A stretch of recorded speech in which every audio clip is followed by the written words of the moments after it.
Hello and welcome to this live broadcast from the PTV studio in deepest, darkest Devon. My name's Ian and we're going to be taking you through what we hope you might consider as the ultimate Battle of Britain Air Show live broadcast. I've got Ben Donnell sat on the Zoom call now waiting for me to shut up and introduce him, but he's kindly selected some of his highlights of the IWM show over the last 10 years.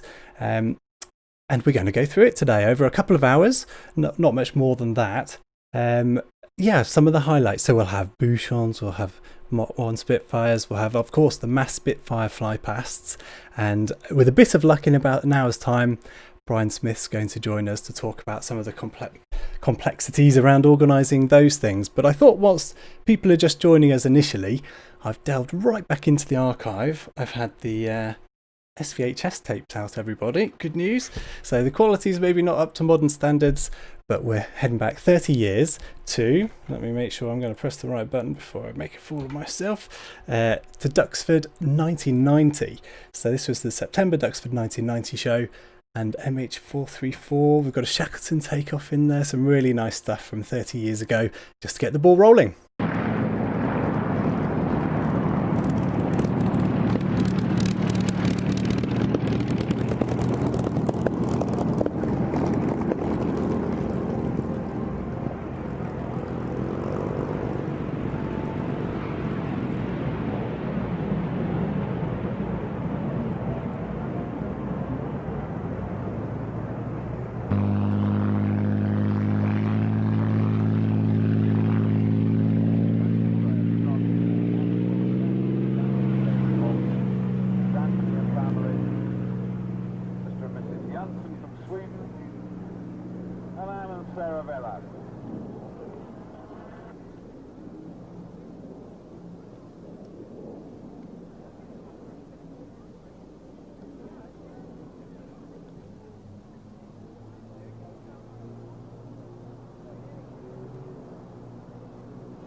Father and son teams running in now for a four-shift break. The two Spitfire 9s, the Hurricane 2C, and that Messerschmitt 109.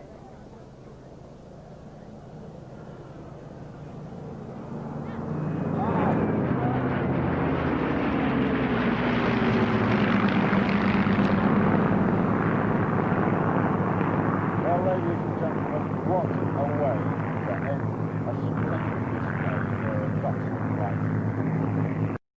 Gorgeous stuff from Duxford 1990 there. Joining me now, Mr. Ben Donnell. Ben, welcome. Thank you very much, Ian. Lovely to be here. And well, I say that with a tinge of melancholy because, of course, it would be even lovelier to be at Duxford this weekend. Wouldn't it just? Sadly, that's not to be. And in a little while, we'll have Adam Kendall, a pre-recording of a conversation I had with Adam, who's on the events team at Duxford there, talking about the build-up to what would have been the show, the lots of hard work that they went through to make it happen, and sadly the decision for it not to take place in the end. But what were we expecting to see this weekend? What was the show going to be like?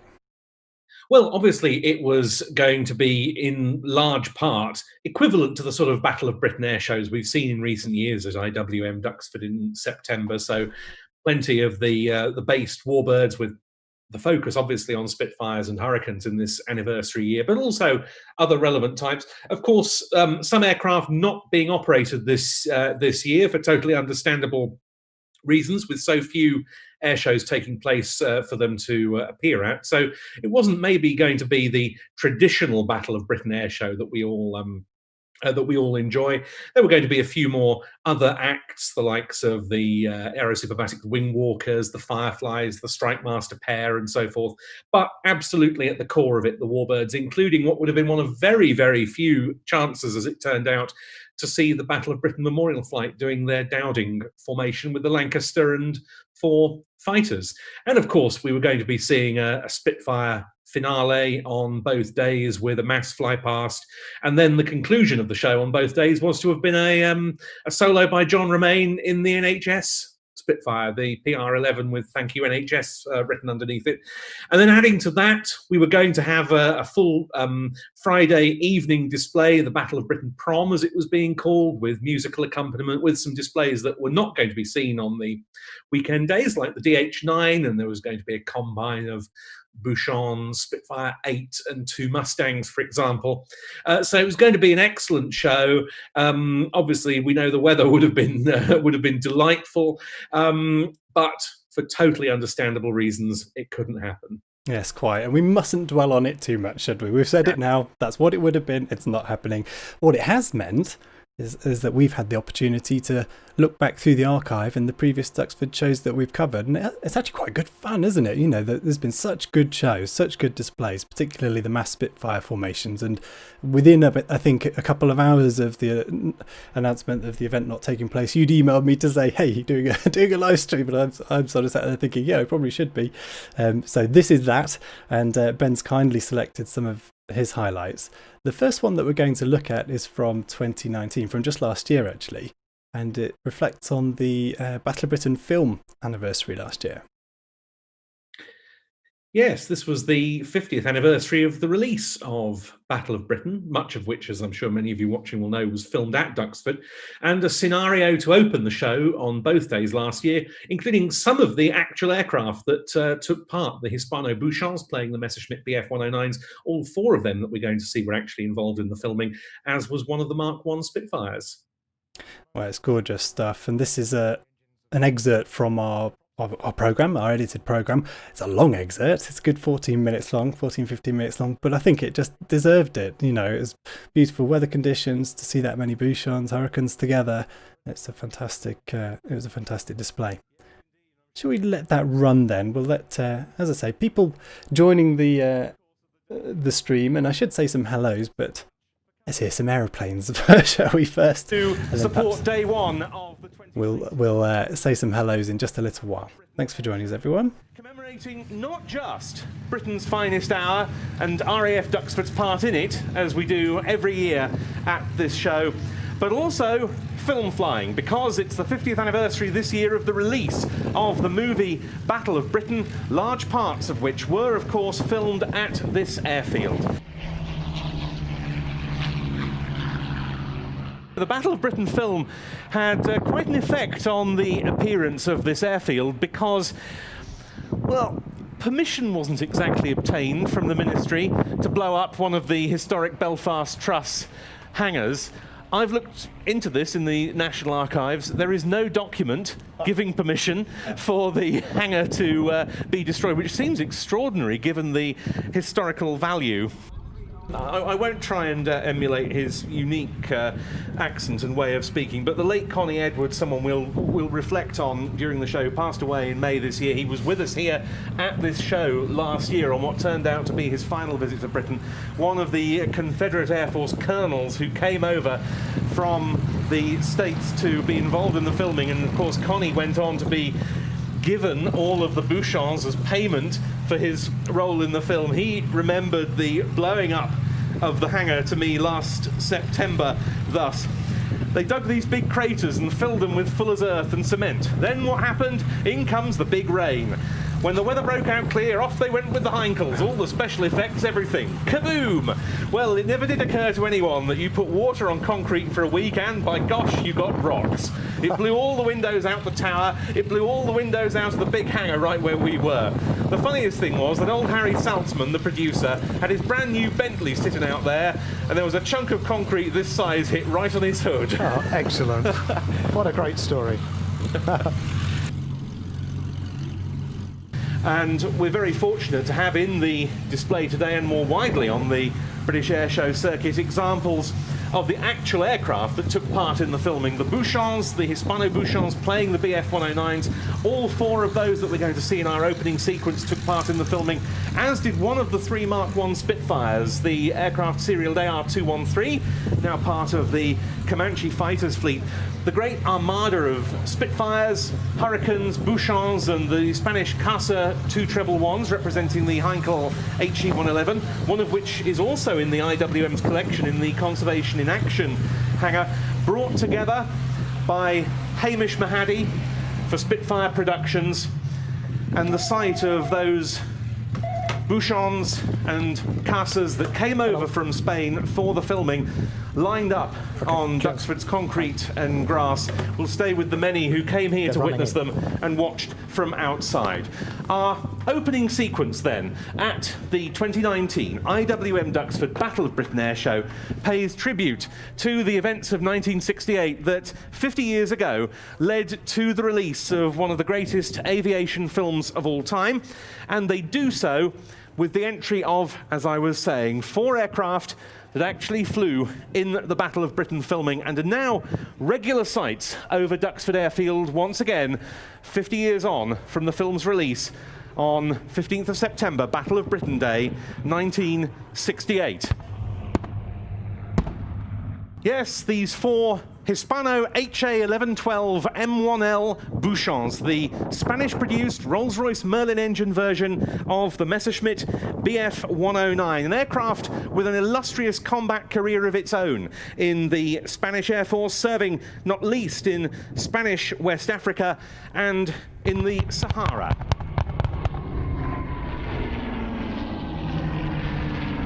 The filming started in Spain in March 1968.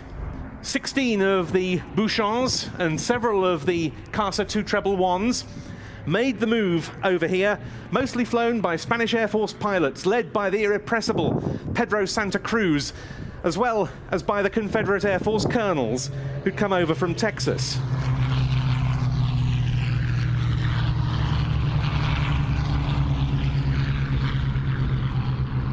And to this day, despite their roles in films such as Memphis Belle and Dunkirk, the Hispano-Bouchons remain so emblematic of Battle of Britain.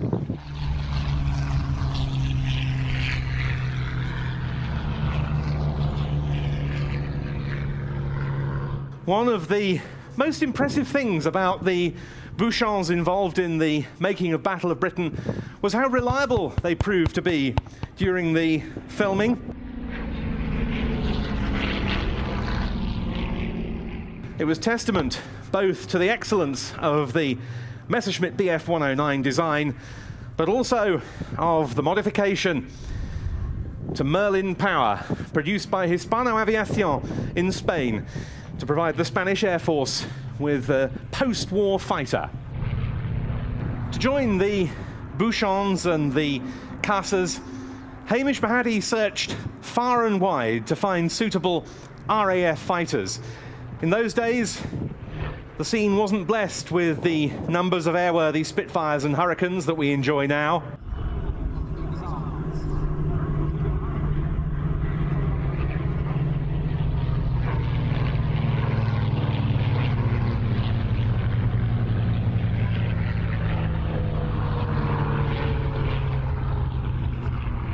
Well, now we're able to present 3 Spitfire 1As, and here they come from the left to start tangling with our Battle of Britain Bouchons.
And equally, the Hawker Hurricane was not forgotten.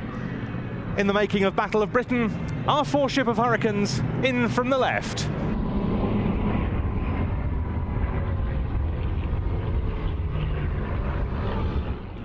And this was very much the sort of wheeling melee enacted in the skies over southeast England during the filming sequences mounted from Duxford in the summer of 1968, albeit with the so-called psychedelic monster, the very garishly painted B-25 Mitchell camera ship in the hands of Jeff Hawke and Dwayne Egley, in the middle of it, filming the action.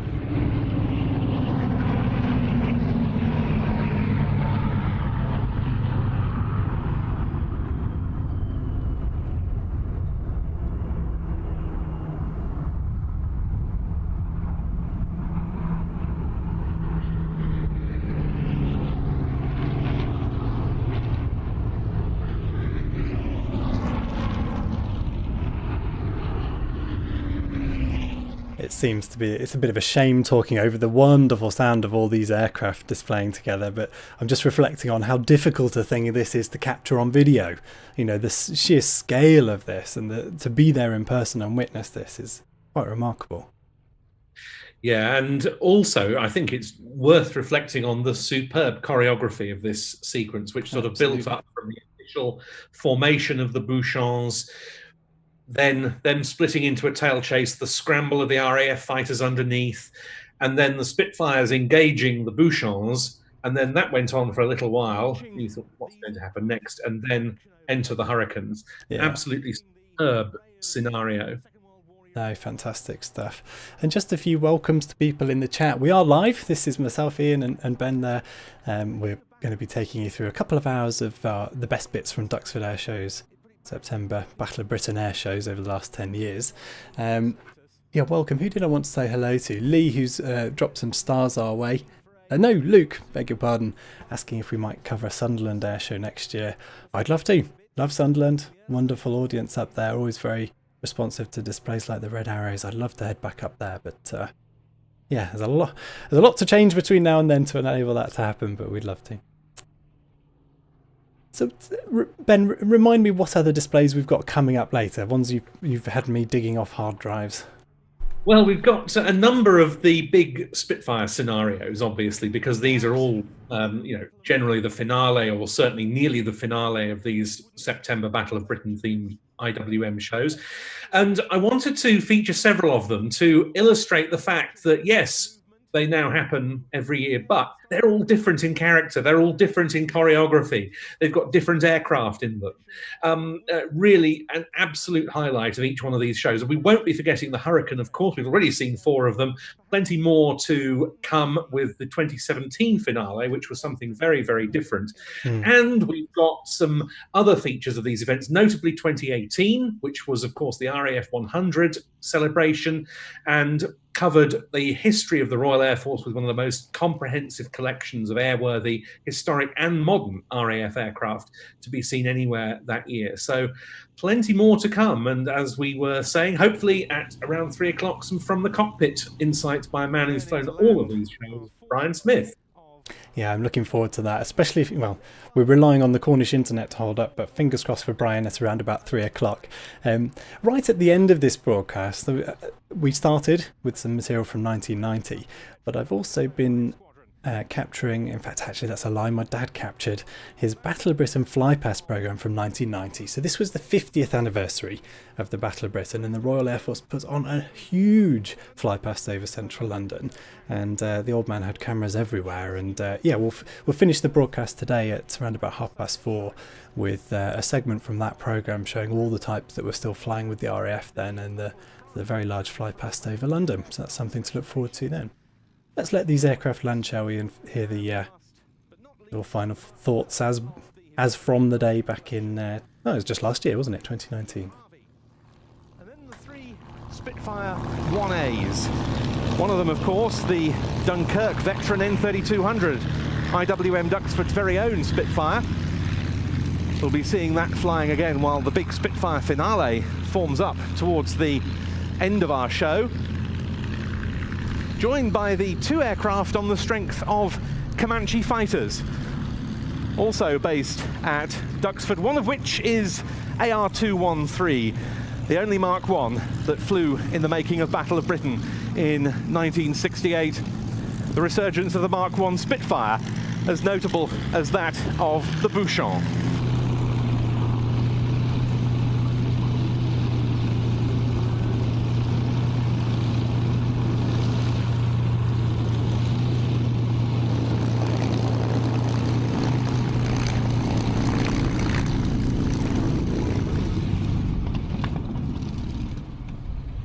All safely down, those last two Spitfires flown by Patrice Marchasson and Anna Walker. Superb sights there from Duxford last year. That was Ben's pick, and a great way to start our Flying from the Duxford shows of recent years. In a moment, we're going to have Adam Kendall. It's a pre-recorded interview I did with him yesterday. He kindly made the time to talk about the sad cancellation of the event. And we were all very much looking forward to it. But yeah, talking about some of the challenges that the team went through to try and put it on. But sadly, as we know, wasn't to be. A quick reminder and welcome to Murray over on Facebook. He says, I'll sit back and enjoy a few beers with this. Enjoy. Sounds like fun. And who was on YouTube there? I wanted to say hello to. And Michael, of course, a regular viewer. Michael Flynn over on YouTube. Thanks for joining us. So, and a reminder as well about the opening clip and the end clip, and in fact all of this material is available to view in its entirety on our PTV On Demand service. It's a subscription service at watch.plainstv.com. I'll try not to go on about it too much, but if you're enjoying what you're seeing here and would like to see more, do visit watch.plainstv.com. There's a free trial available there if you so desire, and there is a DVD sale as well operating, which I'll tell you about later. Okay, Adam Kendall then made some time for me yesterday. Let's hear what he had to say about the sad situation that IWM found themselves in this September. Adam, thank you very much for making the time. Tell us a little bit about your role at Duxford. Pleasure. Thank you for having me. My name's Adam. I'm the head of commercial services for Duxford, which sounds like very grandiose, but effectively it means I look after a lot of the airshow activities that we have taking place at the Imperial War Museum, Duxford. And I know you're joining us there from the boardroom at Duxford. It's nice to place you in that history. I am, absolutely, yes. So the boardroom at Duxford is in what we call Building 61, which is the former sort of headquarters building at RAF Duxford. So for those of you who are familiar with the site, it's just by our guard room. It's behind Hangar 4, our brand new Battle of Britain hangar. So it's the large red brick building there that is where I'm coming from, where we've got a lot of our offices there. So you can see we've got some nice pictures in the background as well. I've got Brian Lane here with me. So yes, it's quite a nice historic building that we've got. Yeah, fantastic. And no doubt would have been pretty busy at this time of year in the build up to a show, which sadly we're not going to see. But you've done an awful lot of work to try and get us to a situation where we could have had an event this weekend. Yeah, unfortunately, today we were hoping to be having the first day of our sort of Battle of Britain celebratory air show. So we were hoping to have our Battle of Britain proms today, where we were going to have the D-Day Darlings and the Flyboys playing for us, and all manner of different fly pasts. We had the Red Arrows, we had the BBMF, we had some Fireflies doing some evening demonstrations, which would have been a first at Duxford. We've not done that before, and yeah, unfortunately, none of that is happening. We would have also been looking forward to our wonderful sort of two-day Battle of Britain anniversary weekend. We had a really exciting flying program. We had a really exciting ground program. Lots of lovely reenactors, music, dancing, all sorts of things that we had planned up. We've been planning this as with all of our colleagues across the airshow industry for absolutely months. And yeah, unfortunately now it's not going ahead. And tell us a little bit about the work there to make the event COVID secure, or maybe in a slightly better situation, the event would have been COVID secure and able to take place. What extra hoops were you jumping through this year to get to a point where you could have taken place? Yeah, I mean, obviously this has been a challenging year for absolutely everybody, and the airshow industry, the live events industry has been no different. We found that really from the start of lockdown, we sort of realised that the September airshow was going to have to change if it was going to go ahead. So we've really spent the past 6 months working very hard to rework the site, to put in a number of measures to try and make the event safe, to deliver whilst still delivering a fantastic experience for all of our lovely guests. That's really been 6 months worth of work for myself and our airshow team here. We've been working with all the local authorities, so our friends in the South Cambridge District Council, who we work very closely with, their environmental health, their public health, Cambridgeshire, and national public health as well, to make sure that our plans that we had in place really were robust and made the event safe and enjoyable for everybody. So we'd sort of limited ticket numbers. We'd put a huge raft of additional measures into place, sanitizer stations, additional toilets, getting everybody to sort of manage the 2 metre rule. We were looking at having a lot of sort of COVID marshals around site to encourage people to follow social distancing. So we had put a huge amount of measures into place. And I think up until about a week or so ago, we and all of our partner organisations were very happy and very confident with what we put into place. Of course, when the law changed last week, and when we had the rule of 6 coming in and the further restrictions around social gatherings, we had a lot of meetings internally and externally with our partners, and decided that actually it wouldn't have been responsible to run the event given those new raft of measures. So we were conscious that it was quite last minute. Hopefully that the fact that it was with only a week to go just demonstrates the sort of commitment that we all had to making this work. We absolutely understand and share the visitors' passion for wanting this air show to happen. We were desperate to get it going, but unfortunately when we had those changes, we've got to put the visitors, our staff, our volunteers, all of our friends like Plains TV, like yourselves, make sure that if we are putting an event on, it absolutely has to be safe first and foremost. And as I say, we just felt, given those changes, that wouldn't have been possible.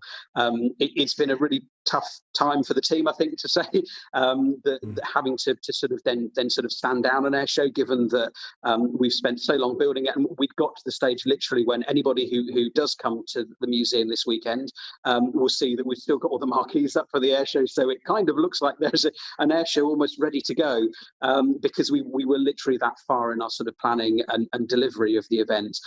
But of course, as I say, we have to make sure that everybody's going to be safe, and so we did ultimately come to that decision, and it was a really tough decision to come to, that we were going to have to sort of cancel the event this year. A very sad one, and no doubt lots of disappointed spectators and traders as well. I always think about the traders that we share that line with, who've missed out on a year's worth of income. So yeah, sad for lots of stakeholders, but no doubt the right decision. Just a couple of weeks earlier, wasn't it? We'd have been all right. Yeah, that's what we sort of think. I think had we been a bit earlier, we would have been okay, and we would have delivered a fantastic event. But yeah, I completely agree. There is so many people that come and enjoy the air shows. That, as you say, the traders. We've got lots of the caterers turn up as well. We've got an awful lot of people who this has had an impact on, and we absolutely share their sort of disappointment in this. And as I say, it really wasn't an easy decision to make, to sort of cancel an event of this size, given that all the infrastructure, all the hard work that needs to go into it, both from the IWM and from, as you say, all of our sort of partners, supporters and traders. Yes, but looking to the future then, I mean, the museum's still open and still there for people to go and enjoy and support. I know you have a membership system and also an email newsletter that's worth shouting out for people to keep in touch with what you are going to be able to do in the future. Yes, absolutely. So Duxford is still very much open this weekend. As you would expect, we're having to work on more limited capacities than we perhaps traditionally have done. So we are reiterating to ask people, if you do want to come and visit this weekend, even if you're a member, members do get free admission to Duxford, so that's fantastic. But even if you're a member, we're asking you to pre-book on our website, and if we can drop a link in there so everybody can see exactly how to book, should be nice and easy. But yes, we are managing numbers, so we do ask people book in advance. But yes, the museum is still open. We've just, as part of the 80th anniversary of the Battle of Britain, we've just reopened our operations block and our Hangar 4, which is our Battle of Britain hangar. So people coming can see the wonderful new exhibitions that we've got there. So yes, there is still a lot to see at Duxford. There's still an awful lot to enjoy. We do have one final flying day this year. We've got a showcase event on the 10th of October, so Saturday the 10th of October. Again, admission is free for members, or you can pre-book online. And and we are hoping to have quite an exciting flying display going on that day. So at least a couple of hours of flying, you'll get a chance to see some of the aircraft that would have been performing this weekend. But again, it is going to be booked in advance. We do expect to sell out from that event. So if people are interested, I will book soon because tickets are selling fast. But yeah, there is still lots of exciting stuff happening at Duxford, which is good to see. One of the joys of working here is that it's not a boring site. There's always stuff going on. There's always stuff flying around, so it's quite an exciting site from that point of view to work. Well, that is a good note of optimism, and then maybe looking slightly further into the future. A lot of the work you've been doing this year has maybe prepared you for a world where perhaps this stupid virus is still around next year, and laid some of the groundwork perhaps for maybe where the sort of national situation is a bit better. Absolutely. I mean, I think all the hard work that the team have been putting in over the past 6 months to try and deliver the September air show, hopefully and we're confident will put us in good stead for next year's air shows. Obviously, there is an expectation that the virus is still going to be around in some form. So all the work that we've put in so far in trying to put on a safe air show, and also, an entertaining air show as well for all of our visitors, will help us next year to make sure that we can deliver on those events. We are already in planning for those events. We have been for a couple of months now, so we've been looking at our air show and indeed our showcase program for 2021. We're now getting to the stage where hopefully in the not too distant future we can start to roll that out and tell people about what's going on. So there is on our website there's an area that you can sort of sign up and become the first to know about as soon as we start selling tickets and announcing what's going on at Duxford for our exciting 2021 season. So I'd encourage people to sort of sign up and look on there. But yes, we are very much planning for next year's air shows. And as you say, having had the experience of working with all of our friends and colleagues in the various local agencies that we work with, I think that's put us in a really great position to be able to deliver on some really fantastic events next year. So yes, we're very, very confident that for everybody who needs their air show fix, whether they're visitors, traders, or indeed staff, that we'll be back with a fantastic range of events next year. Fantastic. Well, I will cling to that note of optimism because I certainly need my air show fix. So yes, I think we all do. Well, thank you very much, Adam, for making the time. It's been interesting to hear from behind the scenes. Excellent. Thanks ever so much, Ian. Well, thanks again for thanks again to Adam for making the time to join me yesterday to talk about the challenges of... Oh, goodness. Excuse me while I unmute myself on there. Yeah, thanks to Adam for taking the time to take us through that. A challenging situation the team were in there, but I think it's important to reiterate that flying is still, we're looking forward to some more flying, Ben, in the near future at Duxford that the public can enjoy. Adam was saying that October Showcase Day should be a very enjoyable affair with which to bring to an end their season. Of course, as Adam was saying, and we all know members of the team at Duxford, don't we, Ian? And it is a place imbued with a tremendous passion for flying, a tremendous passion for putting on the sort of air shows that we're seeing highlights of in this programme. And I know they are so desperately disappointed, as we all are, that this weekend couldn't go ahead after so much planning went into it, and planning in such difficult circumstances with so few other air shows taking place in anything like a standard format in the UK and mainland Europe in 2020. But it is what it is, and as was made clear there, planning full speed ahead for 2021 and taking on board so much of what they've learned in the way of making an event COVID safe that sadly hasn't been able to take place. Yeah, we'll keep our fingers crossed. And if you'd like to keep up to date with the IWM, do check out the description on both Facebook and YouTube. There's a link straight to their email newsletter. It's a good way of keeping up to date. There's a link on there to my email newsletter as well. Why not sign up to both? I'm just saying it's a good idea. So tell us about the next display, Ben. We're heading back to 2015 now. Yes, and a really special event. This was the 75th anniversary, obviously, of the Battle of Britain, and this was part of the RAF's contribution to that weekend. We only got to see it on the Sunday because the Red Arrows, the Royal Air Force Aerobatic Team, was only allocated to the Sunday of this 2015 event. But on both days, we enjoyed the spectacle, which is always so special, of seeing multiple fighters from the Battle of Britain Memorial Flight. And the highlight of their contribution was late on Sunday afternoon against a glorious sky. We got to see the 9 Hawks of the Red Arrows flying with 6 fighters from BBMF, and it did not disappoint. No, absolutely. Let's let this one roll then, and you guys can enjoy the sights and sounds of all these Spitfires and, yeah, the BBMF.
After completing their own display, the BBMF joined with the Royal Air Force aerobatic team, the Red Arrows, in a joint tribute to the few, 75 years on.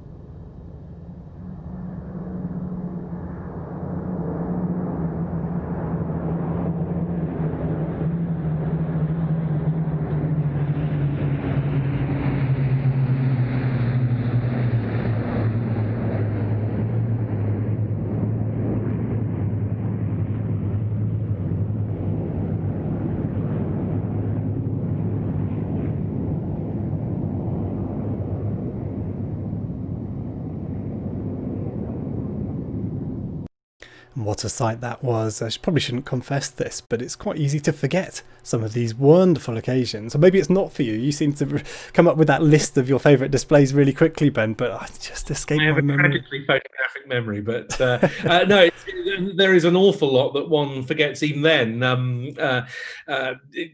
We have been blessed with some tremendous displays, tremendously imaginative displays, telling the story of the Battle of Britain, focusing on the Battle of Britain filming from air forces and squadrons connected to the Battle of Britain at these shows. And where better to have such a show, quite frankly, than Duxford. And of course, where better also than at somewhere where you can, at the drop of a hat, almost, I exaggerate slightly, but almost have multiple Spitfires at your disposal, flown by some of the world's best display pilots, and able to put on the sort of tail chase and formation sequence, the like of which you will not see anywhere else. and hopefully we'll have some insight from one of those pilots in a little while. I'm nervously glancing over my shoulder at the participants list on the Zoom call, hoping that Brian Smith will be joining us in the near future. We're hoping he might join us at around 3 o'clock. But before we do have him on the call, we have the mass Spitfire display from 2010, which he led, and I believe did an awful lot of work in the build up to organise. Oh yes, and this was at a time when we ought to perhaps say that the September show wasn't every year a Battle of Britain themed show. It was only so for particular anniversaries, such as in this case the 70th in 2010. In other years, it was a more general type of event, rather like the Duxford Air Festival, now held in May, is. But they did, for these Battle of Britain anniversary years, turn it into a themed show, and it's since 2017, with a bit of a remodelling that took place that year of the IWM's calendar of air shows at Duxford, that it has every year been entitled the Battle of Britain Air Show, and features, as we were saying earlier, Spitfires and Hurricanes very much at the core, but plenty of other warbirds as well. And this 2010 show was absolutely exceptional. The previous post-war air show, or post-service, we ought to say, because Spitfires did carry on in service for many years after the war, but the post-RAF service formation record of Spitfires was 16, which was set at Duxford in May 1998 for the 60th anniversary of the type entering service at Duxford. This is, as I say, the largest close formation. 2000's 60th anniversary Battle of Britain show at Duxford had more in the air at once, but they weren't in a close formation. Then 2010, the battle's 70th anniversary, and another 16-ship close formation, and, well, it was stunning. It really was. And this was my first year covering the Duxford shows. We've been doing it for 10 years now. And talk about baptism of fire. I think we were ready, but, seeing the scale of that Spitfire finale, I think that took everyone's breath away. And certainly I came away thinking, gosh, I wish I'd had an extra camera or two in different locations. But you guys can judge how well we did at covering what was a remarkable display. Let's take a look at the mass Spitfire formation and tail chase from 2010.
We'll also go on board Peter Monk's Spitfire 9 TA805 named Spirit of Kent, which Clive Denning is flying in the slot position.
Having formed up, the aircraft turned in towards Duxford from the west.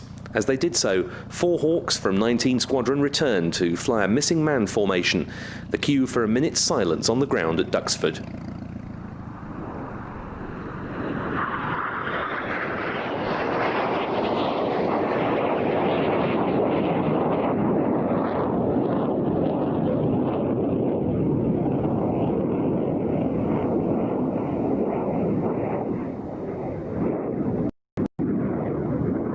Ladies and gentlemen, look out once again to your right. A formation of no fewer than 16 Supermarine Spitfires. That's a wonderful sight, that is.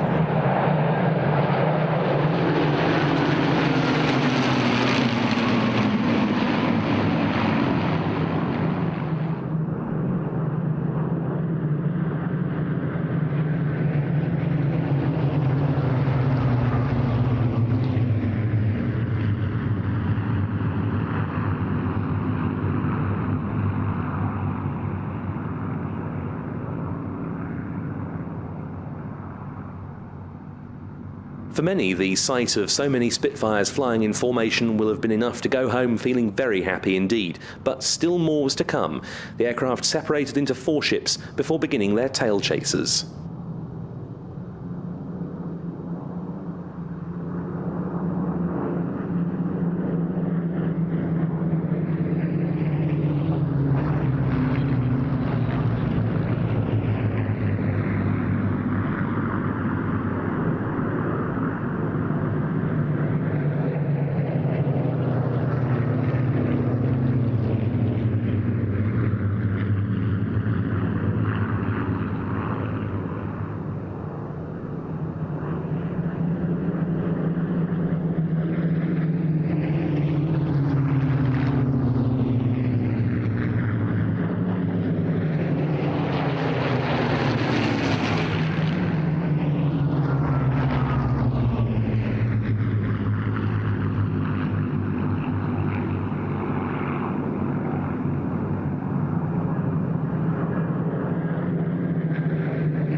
There's really no more that needs to be said other than let's sit back and enjoy the sound of 14 Merlins and 2 Griffons, something the organisers at Duxford could rightly claim to have been a fitting tribute to those who fought and died 70 years ago.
With the 2 Spitfire 5s providing top cover, the other aircraft come in to land, leaving Brian Smith in MH434 to have the last say with his solo routine.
His display complete, Brian brings the aircraft in over the gridlocked car park and surrounding roads.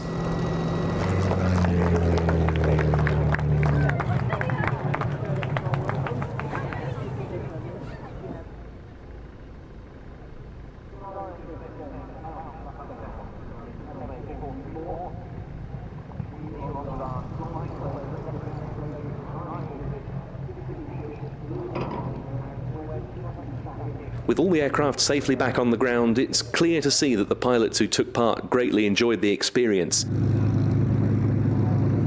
Joining Brian Smith in the formation had been Alan Wade, Charlie Brown, Jonathan Whaley, Cliff Spink, Clive Denny, Chris Lorraine, Richard Grace, Dave Ratcliffe, Paul Day, Pete Kinsey, John Romain, Dan Griffith, Rod Dean, Eric Goujon and John Beattie.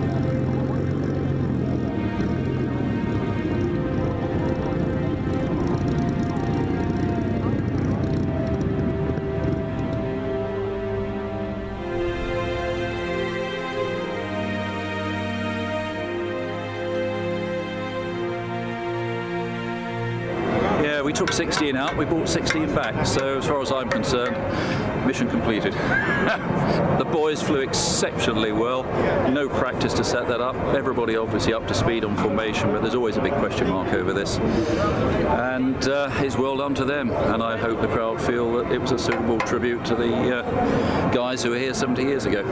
That was great. I mean, it was, like all these things, a big formation, you all want to be in the right place at the right time, and it all worked out, almost as per the brief. Oh, fantastic. Yeah, it really was great. Thoroughly enjoyed it. Magic. 16 Spitfires in the air, what can you say? Oh, thoroughly enjoyed it. It's not often we get the chance to get 16 Spitfires together all at the same time. It was quite an ambitious plan in that we had 3 things going on all at once. But overall, I was very pleased with it. It's always a delight to do formation aerobatics in the Mark Vs. It was great. My first time here flying this mission, and it was fantastic. I really enjoyed it. I hope the people on the ground enjoyed it half as much, then they had a good day. Well, isn't it nice to see some of the emotions from the pilots of a display like that? Of course, for the audience, it's wonderful, but nice to see some smiles and the emotion there. Now, I'm pleased to say the wonders of Zoom and the internet in Cornwall have held up, and we've got Brian Smith joining us live. Brian, welcome. Greetings, guys. How are you from sleepy Cornwall? We're all very good. And there's a 3-shot of all of us. Brian, tell us a little bit about the work involved in putting a display like that together. A fair amount, actually. And I think that, there were sort of 3 guiding principles on the whole thing. One, the first thing was obviously, why are we doing it? And you've got to remember I think that one was the 70th, wasn't it, that you've just been looking at. So really it was a sort of, the first thing, it's got to be some sort of tribute. And I really worked on what I'd read in the various books that had been, the autobiographies that had been written by the guys that were there at the time, and also by luckily talking to 1 or 2 of them. And the thing that came out was the pride they had in certainly flying with their compatriots, and the pride they felt going off sometimes at full squadron strength and so on and so forth. So there was an element of trying to recreate that on the tribute side, because I figured that that's probably what they wanted to see. And of course, back in 2010, there were some around that were at Duxford watching it.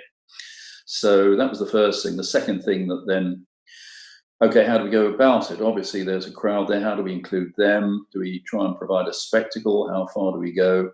All those sorts of considerations. And what can we do given the space and the restrictions?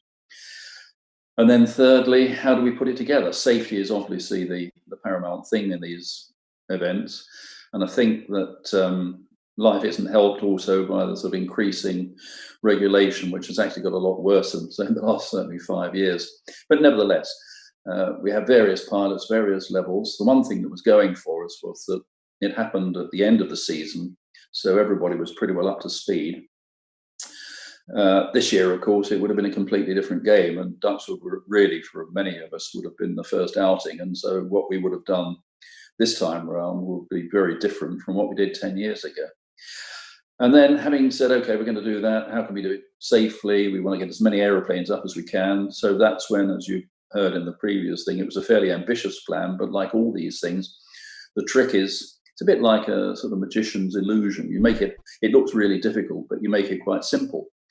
So you split it down into manageable elements, having got the whole thing together in the first place. And I think we were fairly conservative on that. It was the first time we tried it, of getting 16 together, but we only did it for the one pass. And after that, it started to sort of split up until the finale, when actually we were working in about 3 separate areas of sky with far fewer aeroplanes in each element.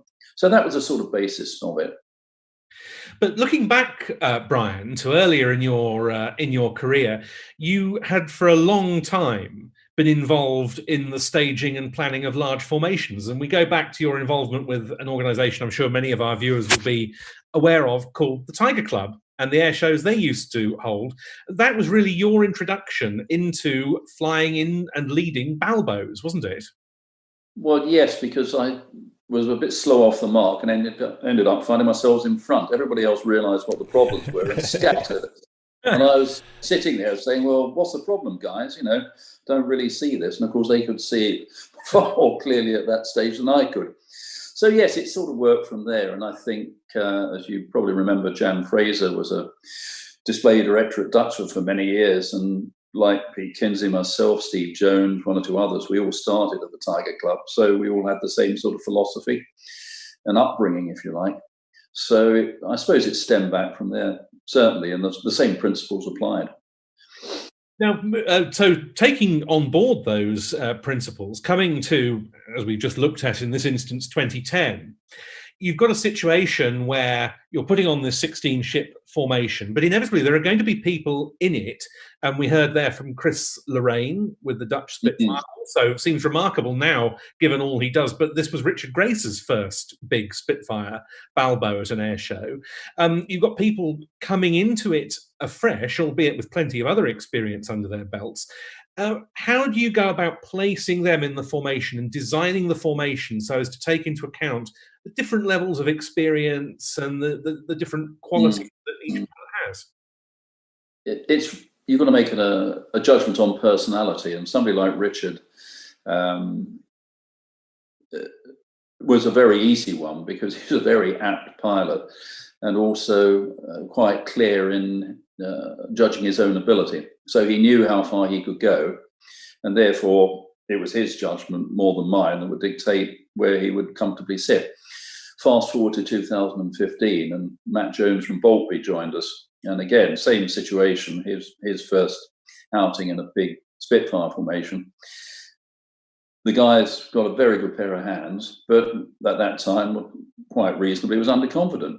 So you've got two choices. You either lock them in the formation so they can't go anywhere, knowing full well that they're cope, or you put them anywhere and don't worry about them. And with Richard, I can't remember where he flew, but patently he was quite comfortable wherever we put him. Whereas Matt, I think I put him next to me on the assumption he couldn't go anywhere.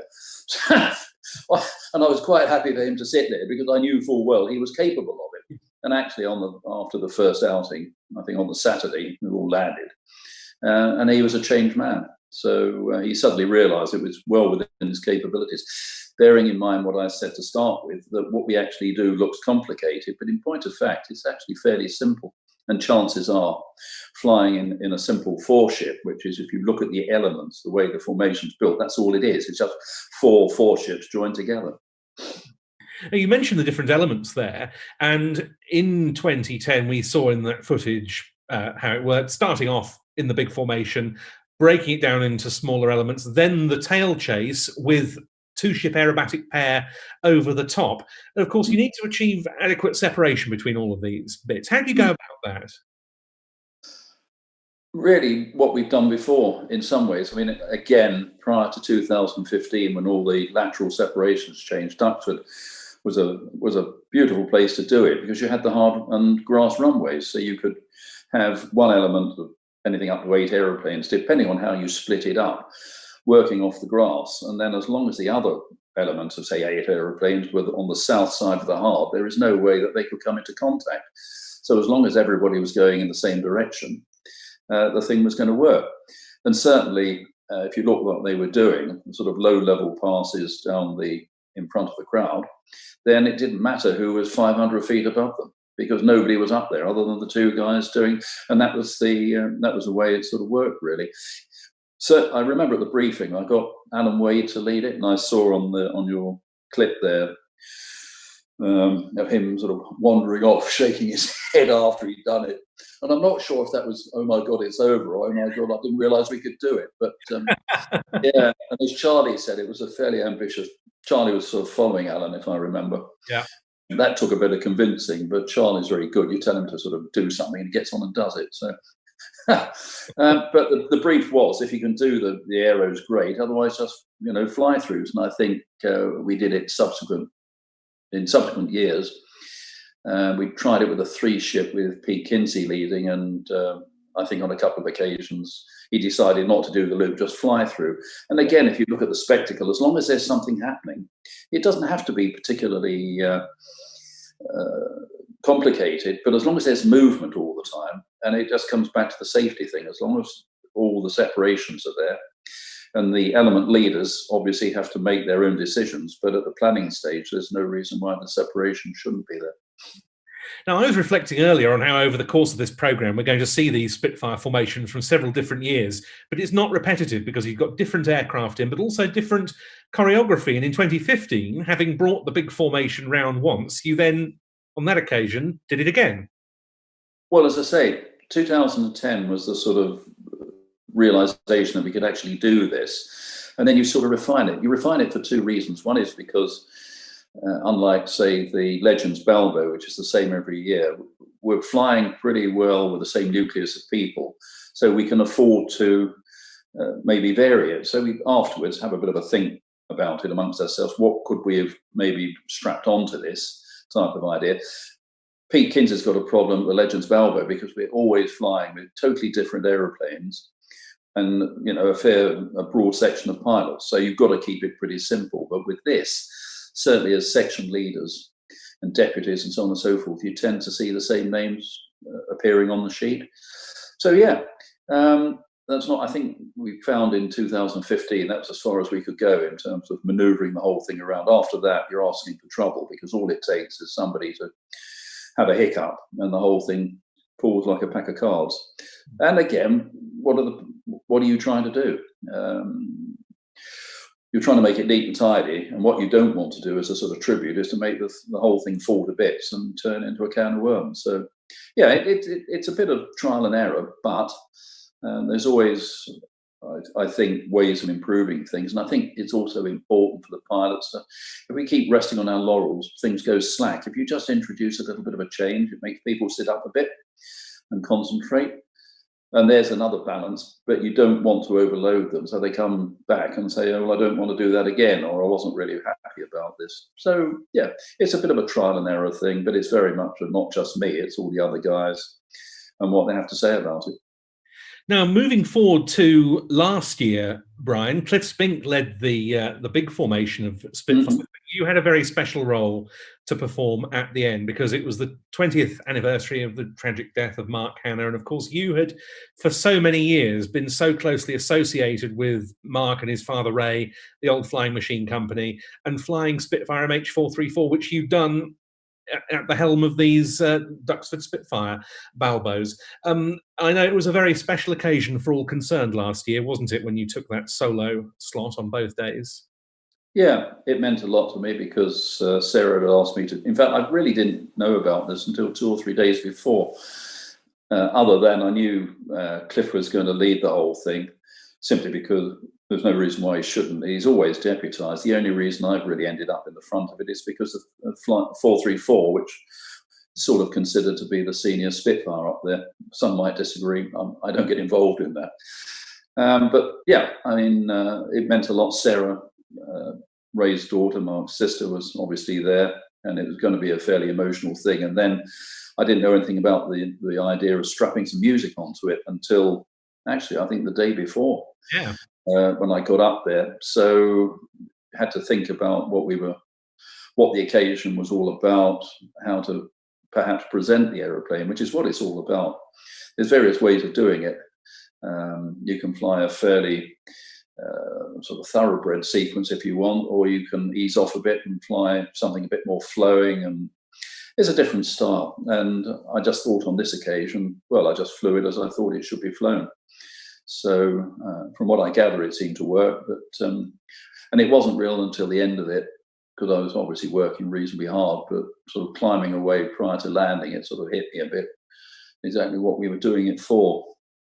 And then after the landing, they got the aeroplane parked in front of the tower, and Sarah was there, and it all got a bit emotional at that point. But hey ho, yeah, it was.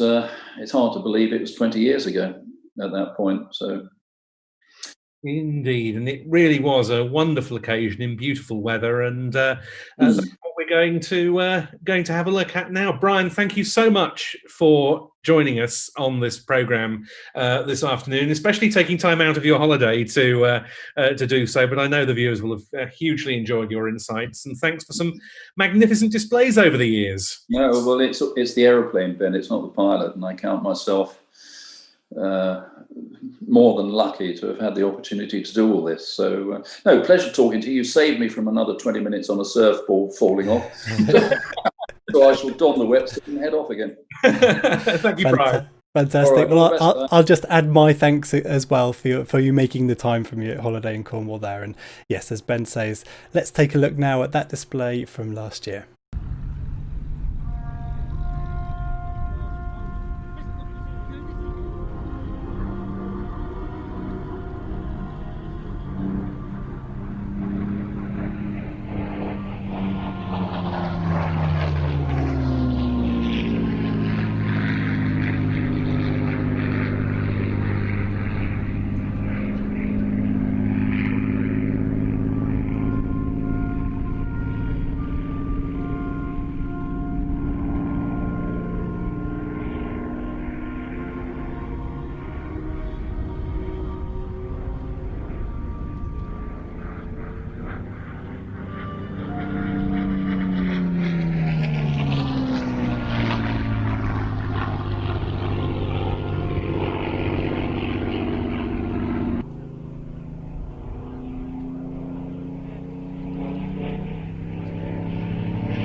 A beautiful Spitfire against a perfect blue sky in memory of a peerless aviator. It doesn't get much more emotional than this. Final pass, saluting the missing man from Spitfire MH434.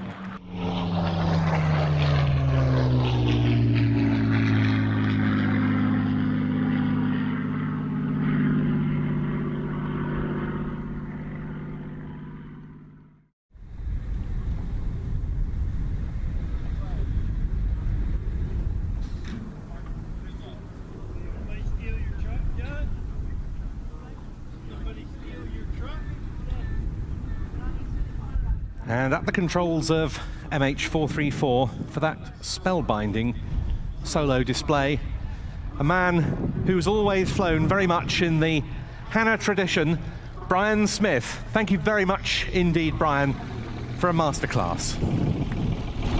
And now, as the very final act of the day, MH434 takes up its parking position right in front of the control tower.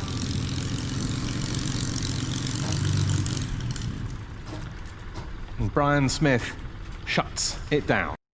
Well, spellbinding is the word for that display. And thanks again to Brian for making the time to join us there. I hope that was interesting. I've seen some lovely comments on the chat, so do keep those coming, and we'll pass them on to Brian.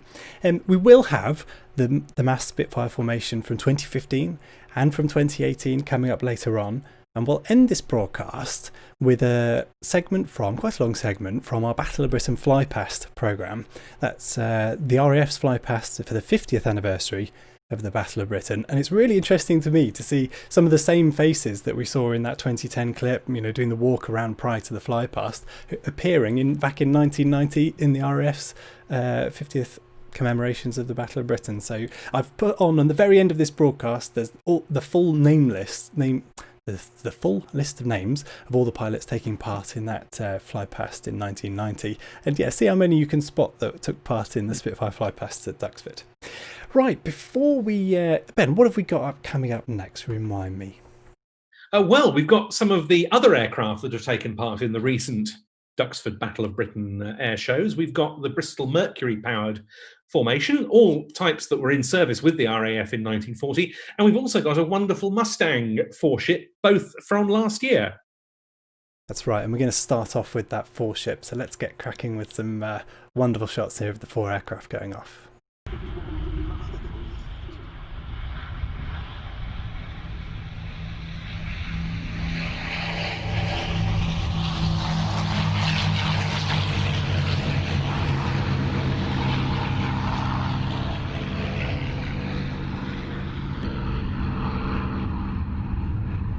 coming in from our right, but it gives us this opportunity to remember those scenes from Empire of the Sun as we watch the P-51 Mustang, the Cadillac of the skies.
Underneath this, meanwhile, we're going to get airborne some of the aircraft in our next display item as the Gloucester Gladiator gets airborne, to be followed by the Bristol Blenheim.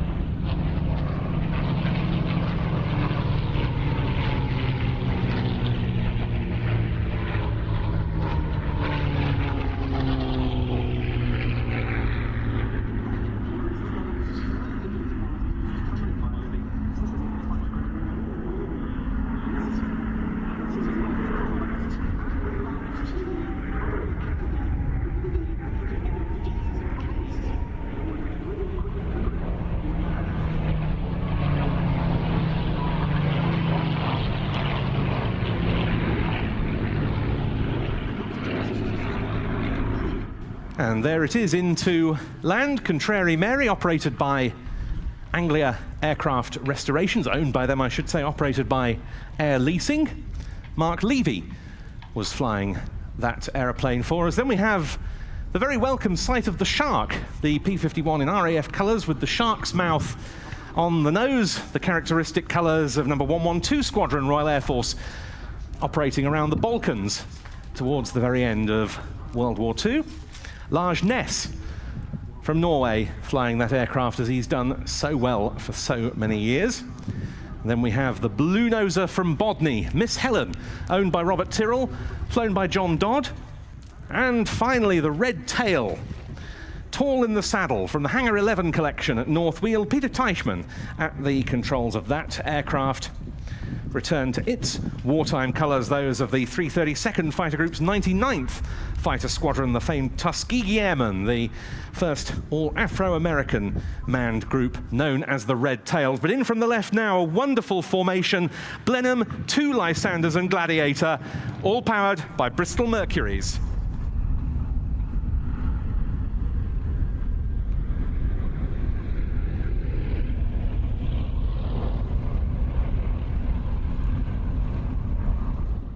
The Bristol Mercury, a very versatile, very adaptable, very long-lived radial power plant, and its versatility and adaptability shown by the range of different types it's powering here. In the lead, a twin-engined light bomber that also saw extensive use in other roles, including as a long-range fighter, night fighter, coastal command platform, and many others. Then the 2 outer wingmen in the formation, the Army Cooperation aircraft that became best known for its exploits in support of the Special Operations Executive, and bringing up the rear, the RAF's last new biplane fighter to enter operational service.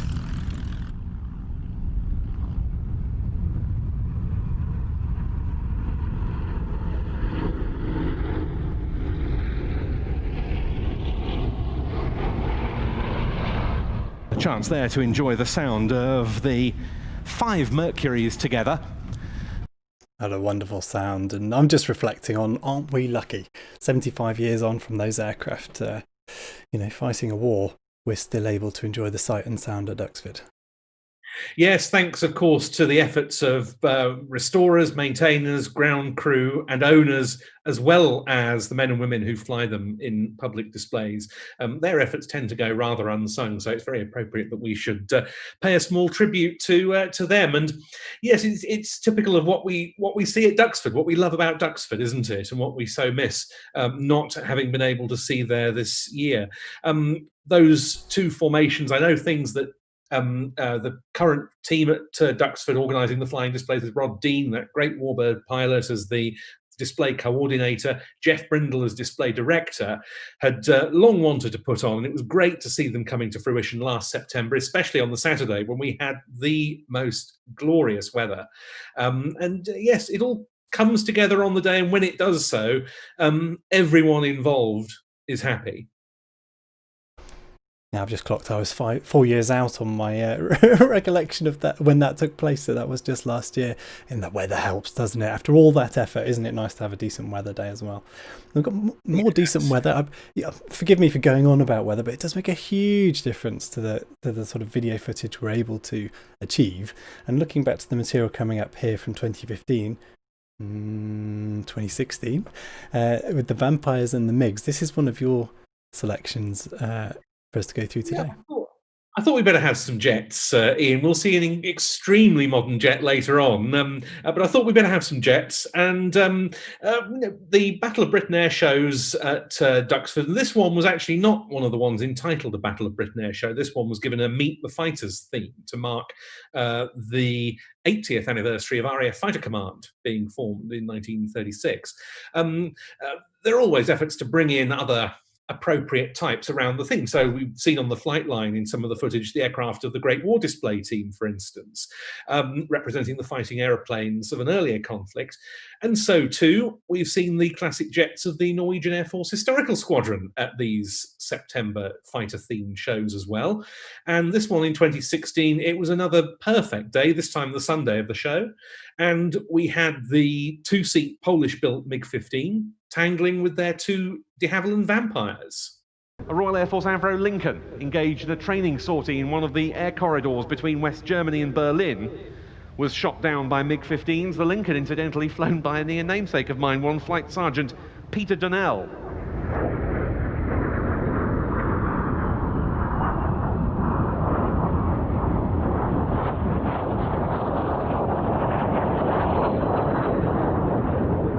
The aircraft were built under license by Avia in Czechoslovakia, as well as by WSK Mielec in Poland, as we see here, and two-seaters were built under license in China by the Shenyang company.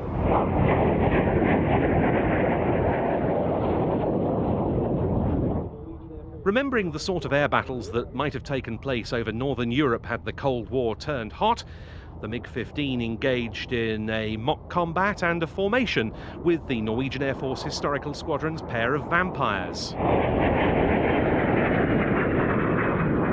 Pursued by the MiG.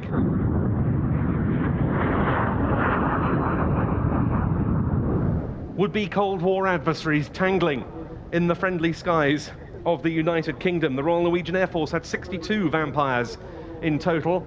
The Norwegian pilots were enthusiastic about British aeroplanes, owing to their earlier Spitfire experience, not least.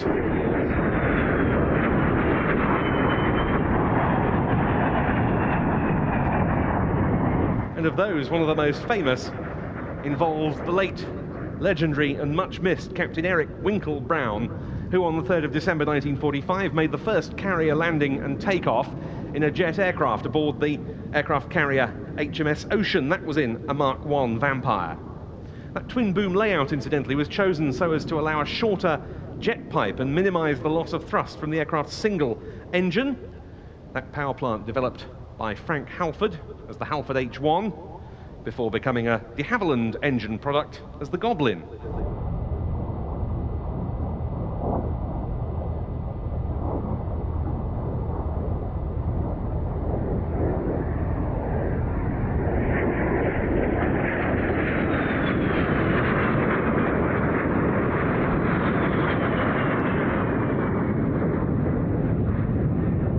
adversaries then in close company.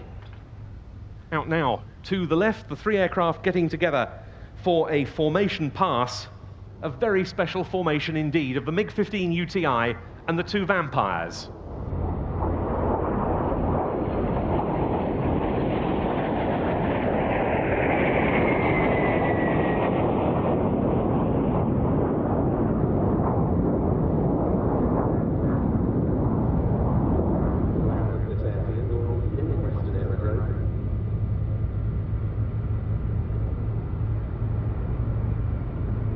Beautifully handled by Kenneth Orkvisler, founder and boss of the Norwegian Air Force Historical Squadron.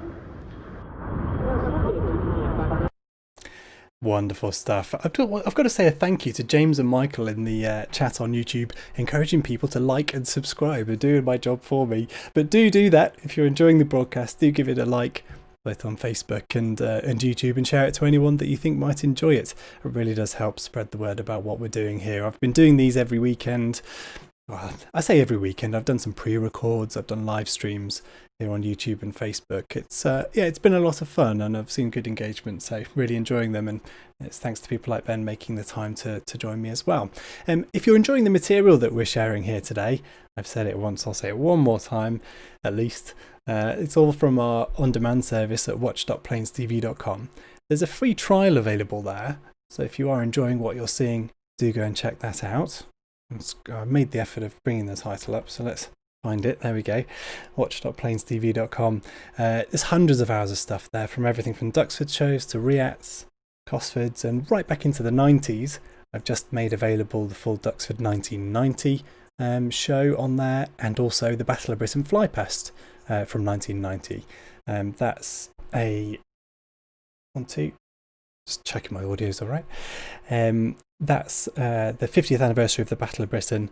The RAF put together a huge formation, and it's an hour-long programme recorded at all the different airfields, and it's fascinating watching. It's the one I mentioned earlier, which involves some of the same pilots as we've seen in action here at Duxford. So yeah, do go and check those out, and as I say, give it a thumbs up and help us out. Ben, the next display that we've got coming up then, from 2017.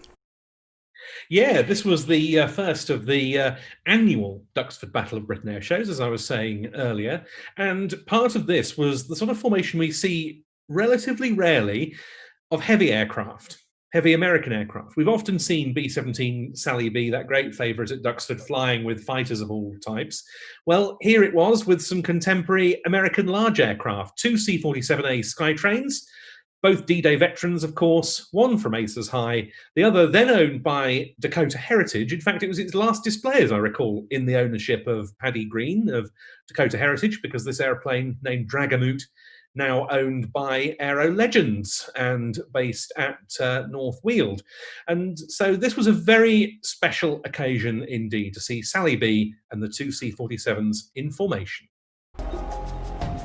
To demonstrate the awesome capabilities of some of the larger World War II aircraft, we saw the Heavy formation, a first-time trio of a pair of Douglas C-47A Skytrains with Boeing B-17G Flying Fortress Sally B.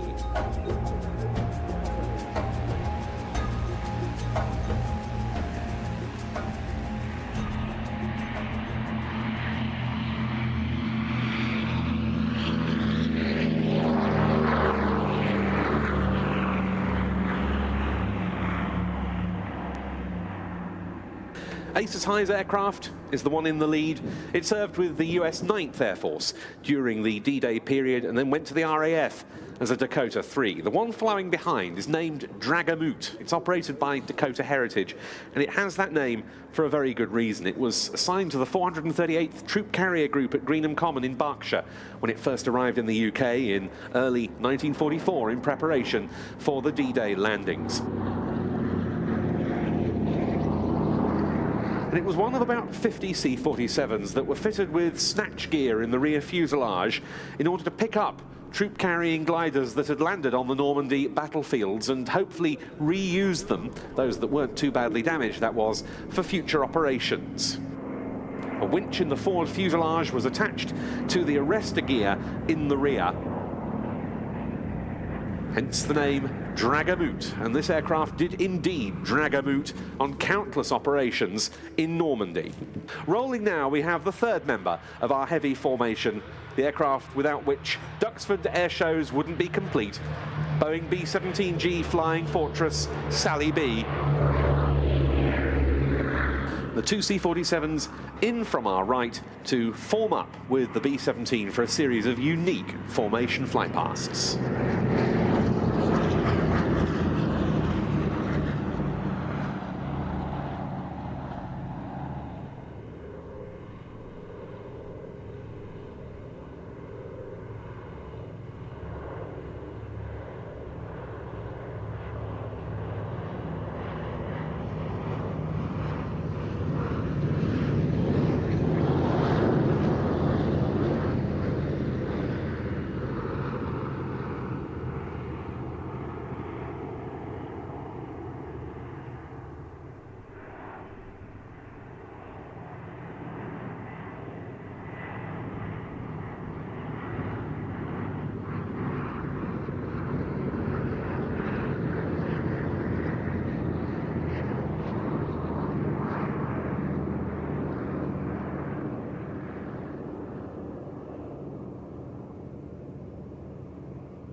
Some truly marvellous moments in the skies over IWM Duxford, and the operator of B-17 Flying Fortress Sally B, Ellie Sallingbow, would like to dedicate those flypasts not just, of course, to the crews who flew B-17s and C-47s in wartime, but also to the accountable manager of IWM Duxford, Graham Etheridge.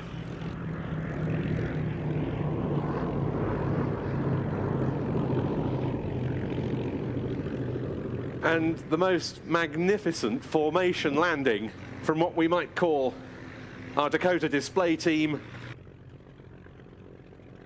The Aces High one nearest us with the code L4, flown by Andrew Dixon and Clive Edwards. Dragamoot with code 3X by Peter Kuipers and Mark Edwards. Andrew and Peter, two of the other captains of B-17 Sally B, along with Roger Mills, who's captaining the B-17 here today. All three of them men with just the most wonderful skills when it comes to handling heavy, multi-engined aircraft displays. The Dakota display team, I like the sound of that. Someone come up with a name for the Dakota display team, please. I mentioned earlier there is a DVD discount on the planestv.com website as well. There's a 20% discount if you use the code DX20. All of these programs were produced for DVD and release on DVD and Blu-ray. Obviously we're moving more to online now, but the DVDs and Blu-rays are still there. And if you don't have a copy of the 2010 Duxford Battle of Britain Airshow on your shelf, I'd very much recommend it. Head to planestv.com, use the offer code DX20, and that will get you 20% off. Ben, we're sticking with 2017 now, I believe. We are, and some naval warbirds in this time, and what has turned out to be a unique formation of two fighters, both in the colour schemes worn by aircraft of the Royal Navy Pacific Fleet towards the end of World War II. And this, if I remember rightly, the last occasion on which we saw the magnificent Seafire 3 operated by Air Leasing at a flying display. It hasn't displayed since then, I believe. And with it, the Fighter Collections Corsair. The Corsair in the hands of the late Alan Wade. And it was Pete Kinsey in the Seafire. And yes, do enjoy this, a piece of real carrier-borne air power. There was an extensive range of naval fighters on the bill at this display, beginning with Air Leasing's Seafire 3 and the Fighter Collection's FG-1D Corsair. The Seafire and Corsair made for an especially apposite pairing, given the fact that both aircraft appear in the markings of the Royal Navy's Pacific Fleet. quite a lot of activity down at the motorway end of the airfield. We have the aircraft in the first of our naval slots. First two are going to go off the grass, and the second two off the tarmac. The first pair, the Supermarine Seafire 3 and the Goodyear FG-1D Corsair. Oh, in fact, the Corsair's out there on the hard, my apologies.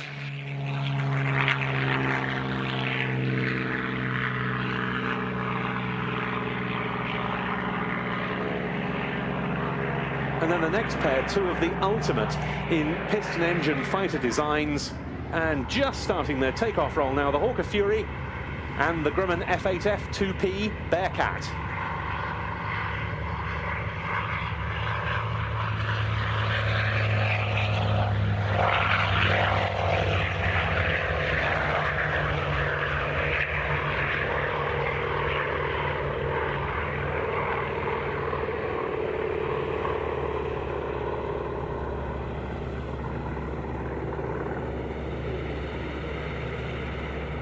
And they're coming in now from our left, the Seafire 3 and the Corsair.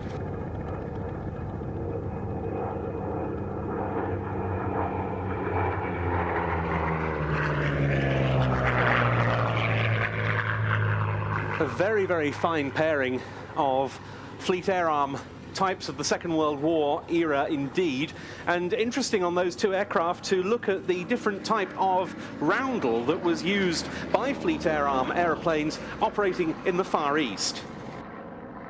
The Seafire 3 typifies that, the aircraft leading this pair. It served with 809 Squadron of the Fleet Air Arm and HMS Attacker and HMS Stalker. In March 1945 it sailed for Ceylon to join the East Indies fleet.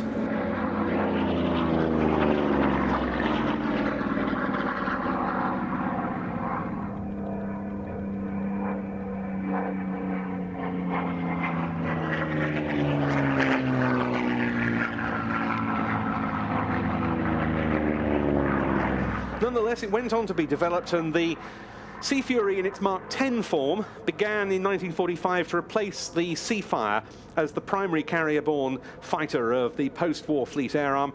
And then production switched to the Mark 11, the FB-11 fighter bomber.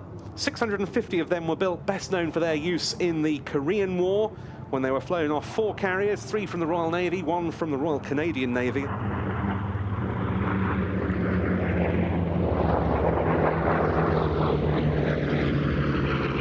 The only British air-to-air kill of that conflict was indeed scored by a Fleet Air Arm Sea Fury on the 8th of August 1952. The kill was claimed by Lieutenant Peter Carmichael, the leader of the Sea Fury flight, but more recently new evidence has come to light suggesting that one of the other pilots in that flight, Brian Ellis, may indeed have been responsible for the kill, which was of a MiG-15 of the type we'll be seeing a little bit later on in the programme. One of the few times that a piston engine fighter killed a jet. An excellently researched commentary there as ever, Ben. Very much. So we're moving on now. We're going sort of chronologically. So we're moving into 2018 and, of course, the RAF's 100th anniversary, the centenary. Yeah, and this was one of the main events designated by the RAF as a commemorative air show that year. What I really enjoyed looking back on RAF 100 was the range of different air show tributes that we had. We had the big international tribute at the Royal International Air Tattoo, and these are just singling out a few. We had that amazing lineup in the air and on the ground at the RAF Cosford Air Show, particularly that remarkable static display of preserved aeroplanes, both static and airworthy airframes. We had at the start of the season a tribute the like of which the Shuttleworth collection could only put on, from aircraft from the pre-World War I era to the Eurofighter Typhoon. The widest array of historic RAF aircraft in the flying programme, however, was at Duxford's Battle of Britain Air Show that September. Of course, Duxford was one of the original RAF stations when the service was formed on the 1st of April 1918. It was already active prior to that in Royal Flying Corps hands. So where better for such a tribute? Aircraft were brought in from operators all over the UK and indeed mainland Europe. And much thought was given to how do we make this really special and put on a display the like of which had not been seen anywhere else that anniversary season. And it was bookended by two tremendous formations. We'll see the Spitfires in a bit. But for now, we're going to have a look at the show opening. It's quite a remarkable sight, this. The Tiger 9 or the Tiger... Someone count 16. Them for me. Tiger 16. Yes, forming 100 there in the sky to open the show. And that must have taken some organising and finding all the guys with the aircraft. It did. They had their full complement of pilots, plus a couple of safety pilots in the formation to monitor spacing between the different elements. The whole thing planned and led by the team leader, Jeff Milsom, ex-RAF Phantom pilot. The weather was very much against them. They were flying in from Foulmere, just down the road. The weather just was good enough, I seem to remember, for them to do it on both days. But what a sight. 15 de Havilland Tiger Moths and a single Moth Major. Just tremendous stuff. And you'll notice they were coming from crowd front to crowd rear. Of course, permission had to be granted by the CAA. The Duxford team, in conjunction with Jeff, did a lot of work to ensure that the permissions were given for the crowd overflight. And, well, weren't we glad they did so? That was tremendous. Yeah, superb stuff. And, of course, the very important other, let's sort this out, element of the RF 100 display at Duxford was the 617 squadron formation. Yes, this was something that had been mounted at the Royal International Air Tattoo earlier in the year, it being not just the 100th anniversary of the RAF in 2018, but also the 75th anniversary of the Ruhr Dams raid by the Lancasters of number 617 Squadron, the Dam Busters. And this was a unit in transition in this important anniversary year with the entry into service of the Lockheed Martin F-35B Lightning and the upcoming retirement, though not by 617, they had already relinquished the type, of the Panavia Tornado GR4. And as things turned out, with Duxford coming towards the end of the display season, it was, as you may well hear, I think, in the commentary to follow, the last ever RAF Tornado airshow appearance. Now look out to our left. We see Gibson formation running in. As we celebrate the RAF centenary, the story of number 617 Squadron over the past 75 years provides a perfect example of the ethos of the service, past, present and future.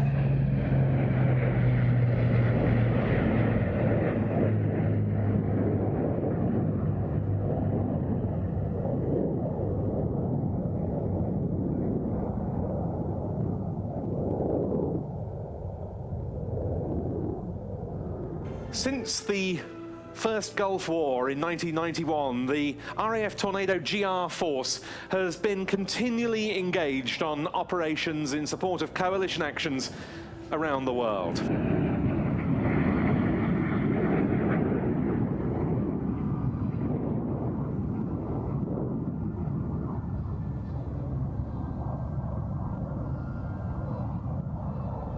Now, the era is coming to an end, and so, if you look to your left, you're about to see for the final time at a public air show a flypast from a Royal Air Force Panavia Tornado.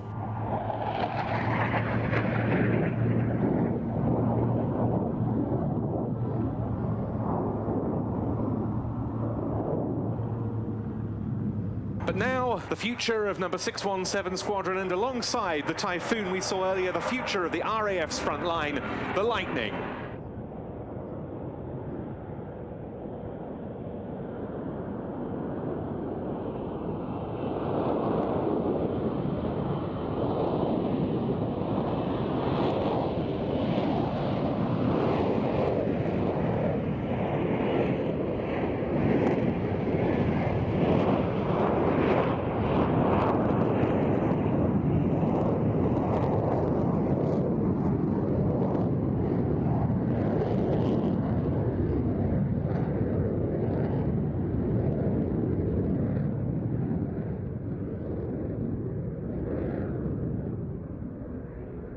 This is the first time we've seen the B model of the Royal Air Force and Royal Navy here. And how appropriate to bring RAF 100, as it were, full circle. A superb display, that one. And yes, sad to see the end of the Tornado there. But if you were a Tornado fan, stick around to the end where the skies will be literally full of F3 and maybe GR1 in 1990. Yeah, huge numbers of them involved in the 50th anniversary commemorations of the Battle of Britain, and that's to come later on. In the meantime, we're heading back toward massed Spitfires formations. Yeah, when we were talking to Brian Smith earlier on, we were discussing how those formations have evolved over the years in terms of the aircraft and the choreography. Here's a really good example of that. This coming up is 2015, when for the 75th anniversary of the Battle of Britain, we went one better at Duxford than we had 5 years previously, a 17-ship formation. Actually, to be strictly accurate, 15 Spitfires and 2 Seafires, because we were fortunate enough to have both the Air Leasing operated Mark III Seafire and Kennett Aviation's Mark 17 Seafire, both flying that year, and they're both in this formation. And yeah, this is the occasion, again with Brian leading in MH434, the Mark IX from the old Flying Machine Company, when having put that large formation together for one pass, they then came round and did it again. The weather played ball, and as commemorative occasions go, this one, I would wager, hard to top. Absolutely, I agree, and that's the reason we're going to show you pretty well our full edit of this 2015 mass Spitfire formation. I very much hope you enjoy this. This spectacular routine was the culmination of the year's Battle of Britain's 75th anniversary events, a year in which many of the pilots involved have flown together on numerous occasions, but few were more spectacular than this. Leading the formation and choreographing what was an intricate routine was Brian Smith, flying the old Flying Machine Company's Spitfire 9 MH434. Right, well, I'm Brian Smith, as it says on the tin there. I've got to an age where I need something to remind me who I am. But there we go. This is Spitfire MH434. Started flying this, I think, 29 years ago, pretty well, give or take a couple of weeks, for Ray Hanna and the old Flying Machine Company. And she and I have been around the track once or twice, as far, I think, as Norway, going that way, as far as the Southern Alps, going the other way, and the old foray into East Germany when it opened up. So we've done a few miles between us. Pilots and aircraft had travelled from far and wide to take part in the 75th anniversary, none more so than the Historic Flight Foundation's Spitfire 9E and its pilot John Sessions. My name is John Sessions. I'm with Historic Flight Foundation, Painfield near Seattle, Washington, and I'm privileged to fly a Spitfire Mark 9E that was restored here at Duxford by Aircraft Restoration Company. We brought it over in May, assembled it in June, in anticipation of all the commemorations of the 75th anniversary of the Battle of Britain. We took it apart, put it in a shipping box. The wings came off, the tail came off, the propeller too. A few papers had to be completed, and off she went. Another member of the home team taking part was Dave Ratcliffe. My Spitfire is every real pilot's dream, and this one is particularly nice. This is my favourite. I've flown 9 or 10 different marks and different aircraft. This is definitely my favourite. It's the Mark I, it's what they had in the Battle of the Britain, and it is just gorgeous to fly. It's a true vintage airplane, just like a vintage car. Lovely to fly. Well, to fly. This weekend's concerned, it was the Battle of Britain 75th, and as you know, the public like mass formations here at Duxford. There's generally 2 occasions we can do it, and the most memorable one is Legends in July. The problem we've got there is that there's lots of visiting aeroplanes, and so although we can put about 30 of them together, we have to space them out a bit because we have a lot of visitors. So although they're obviously competent display pilots, there's a bit more to it if you want to do what we saw today. And the beauty of today was that the 17 guys have all flown together. You know, the public.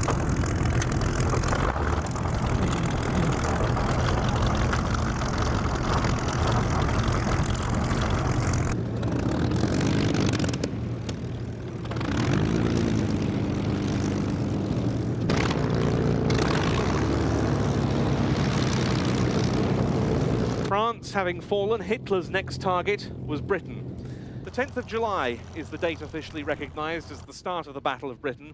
The first phase of the battle, as we mentioned earlier, involved attacks against coastal objectives and channel shipping. In short, the German aim was to cut British supplies, destroy the RAF, force it back from its bases in the southeast of England, gain air superiority and make the way clear for an invasion. From the 12th of August, the focus switched to the RAF. The Luftwaffe hit fighter stations, the radar network. There were heavy strikes that month. Then, from the 7th of September, there was a new phase, as the Luftwaffe stepped up its raids on London. It was a tactical mistake. Fighter Command was able to meet the challenge. The Germans had severely underestimated the RAF's strength. Recently, we've celebrated Battle of Britain Day on the 15th of September. That was the date in 1940 on which the heaviest Luftwaffe raids on London yet were met with a decisive RAF response.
John Sessions was kind enough to fly 2 onboard cameras for us, giving some superb views from his position on the left-hand side of the formation. We also go on board with Stu Goldspink in the centre in the Fighter Collections Mark 14 and John Beattie flying Kennet Aviation's Seafire 17 at the rear. The 3,000 or so airmen, officially recognised for their involvement in the Battle of Britain, remain immortalised as the few. That memorable phrase was spoken by Winston Churchill in the House of Commons on the 20th of August 1940. It remains, perhaps, the most potent tribute to those who fought, those who died, in the name of our freedom. Never in the field of human conflict was so much owed by so many to so few.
After the 17 ship passes, the formation section separated slightly for some faster, lower runs past the crowd.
What we did the last 2 days really was what we did in 2010, where we just devised something whereby you can keep all the aeroplanes together, hopefully for 1 or 2 passes.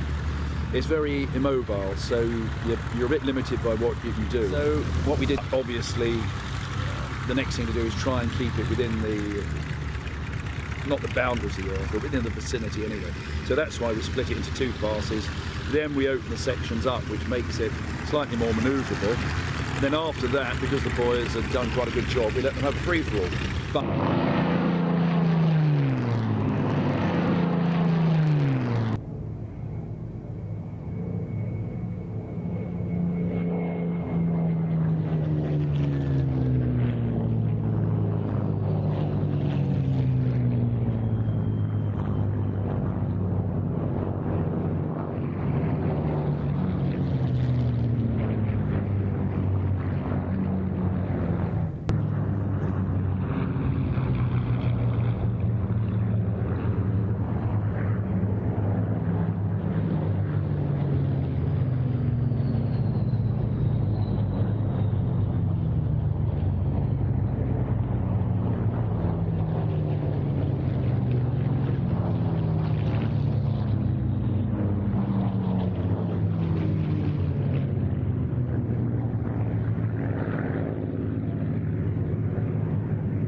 I lied slightly and I've trimmed off the end there just of the landings because we're going to go straight into more Spitfires now. And Ben, I feel slightly guilty at forcing you to sit, watch and wait whilst these videos run through, but there are worse ways to spend an afternoon, aren't there, than watching the sights and sounds from Duxford? Oh, definitely wonderful to look back at these examples of tremendous, passionate flying that we've enjoyed down so many years at so many commemorations. And another instance of that was 2018. We've seen some of the highlights already of that RAF 100 show. How else could it conclude but with more mass Spitfires? And this we show you because it's another record. They flew 18 together on the Saturday of that weekend's show. The weather put paid to more on Sunday, so 13 flew then. In itself, very impressive. But yeah, an 18 ship on Saturday with the IWM Mark 1A N3200 flown by John Romain, filling in while the formation formed up. The weather was not good at all that weekend. It was remarkable. We got a full day's flying in on the Saturday, in spite of sort of persistent drizzle and very little brightness all day. But the pilots stood up marvellously to what the elements threw at them, flew a very safe, very exciting show, and this was the finale. And here we see N3200 painstakingly reconstructed by the Historic Flying Limited and Aircraft Restoration Company engineers to represent how it would have appeared in 1940 on the strength of number 19 Squadron. Spitfire N3200 arrived on that squadron at Duxford in April 1940. On the 26th of May that year, there was the start of Operation Dynamo, the evacuation of the British Expeditionary Force from the beaches at Dunkirk. All available RAF aircraft were sent to take part in the operation. At the controls of Spitfire N3200 was Squadron Leader Geoffrey Stevenson, the commanding officer of number 19 Squadron. That was to be Spitfire N3200's first and only mission. After the attack, Stevenson crash-landed the aircraft on the beach at Sangatte, near Calais.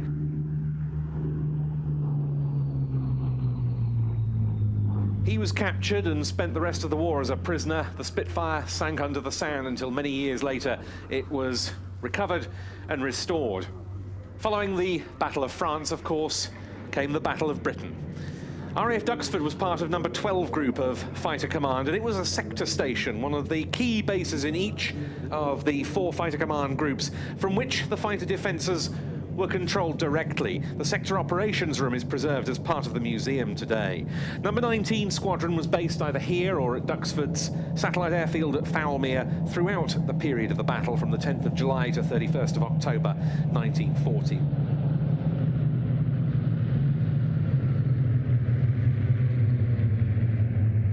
It was joined by other squadrons on both Hurricanes and Spitfires, as well as the Bolton Paul Defiance of number 264 Squadron that summer.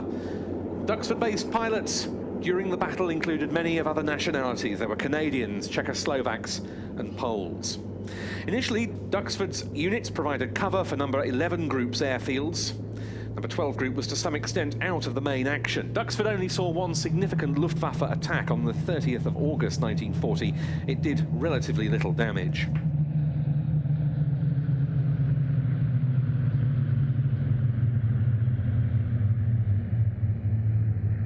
By that time, the big wing concept that we were hearing of earlier, espoused by number 242 Squadron's Douglas Bader and backed by Trafford Lee Mallory, the number 12 group commander, was about to be used for the first time.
then I think we can be forgiven for focusing quite so heavily on Spitfires for the majority of this stream so far. But we're about to make up for that, hopefully, with this excerpt from 2017. Yes, in all of Duxford's Battle of Britain shows, of course, Spitfires have far outnumbered the Hurricanes, purely on the basis that there are more airworthy Spitfires available than there are Hurricanes. But the Hawker fighter has been far from forgotten on each of these occasions. In 2010, for instance, there was an excellent 4-ship of them. But with increasing numbers now being restored to airworthiness, the chance was there in 2017 to stage a really special spectacle, reflecting better almost the different proportions to which at which aircraft were available during the summer of 1940 to fighter command, with Hurricanes outnumbering Spitfires and then other types on top of those. There was a 6-ship formation of Hurricanes at the start of the flying programme on both days. A 7th was in the air at the same time, as part of the Battle of Britain Memorial Flight formation, holding off. And then the plan was that the 6 Hurricanes would join with 3 Mark I Spitfires, the Blenheim, and the Gladiator from the Shuttleworth collection for the finale. In fact, due to technical snags, we had 5 Hurricanes on both days with those aircraft. But this was terrific, and who knows how many Hurricanes we might see in formation together at future Duxford shows. It might even at some stage be possible to get a formation of Hurricanes into double figures, which would be unbelievable for those of us who grew up at air shows seeing just the Battle of Britain Memorial Flight's aircraft before the likes of the Fighter Collection and the Shuttleworth Collection and so forth were able to operate theirs. So this in 2017, as a salute to the Hurricanes' part in the Battle of Britain, was hugely welcome and so much appreciated. Normally at Duxford, the massed Spitfires provide the finale, but not so here, because after they had been through their paces, we were treated to a truly unique flypast of Royal Air Force Fighter Command aircraft from 1940. In the lead was John Romaine at the controls of the Aircraft Restoration Company's Bristol Blenheim. He was accompanied by 3 Spitfire Mark 1As provided by the Imperial War Museums and Comanche fighters. Then came 5 of the 6 Hawker Hurricanes and the Shuttleworth Collection's Gloucester Gladiator. This formation did a great deal to recognise the fact that it was more than just Spitfires that took part in the Battle of Britain.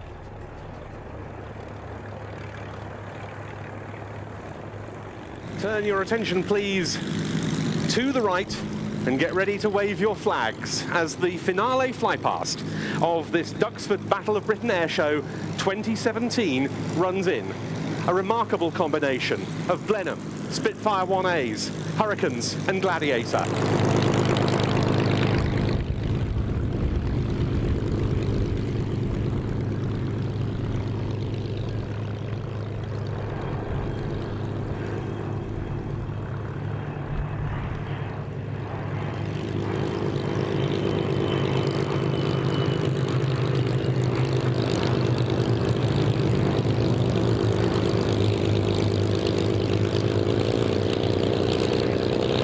Thank you for the flag waving, ladies and gentlemen. You didn't appear to have or need too much encouragement to do that. And now enjoy the remainder of our finale. Yes, after that flypast, the Gladiator has broken away and the Blenheim will be leading the round one more time for the break to land. A reminder, as we were saying earlier on, of the fact that the Hurricane was the numerically superior single-seat fighter aircraft of the Battle of Britain to the Spitfire within RAF Fighter Command.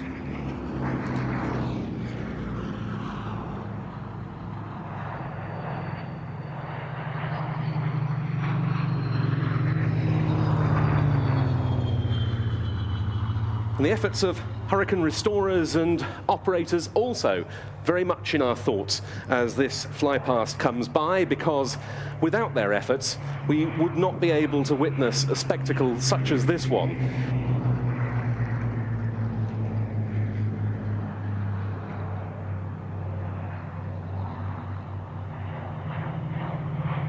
Which has seen today a total of 6 Hurricanes in civilian hands flying, of which 5 are in this flypast. It was unimaginable just a few years ago that we'd see such numbers of Hawker's workhorse fighter of 1940.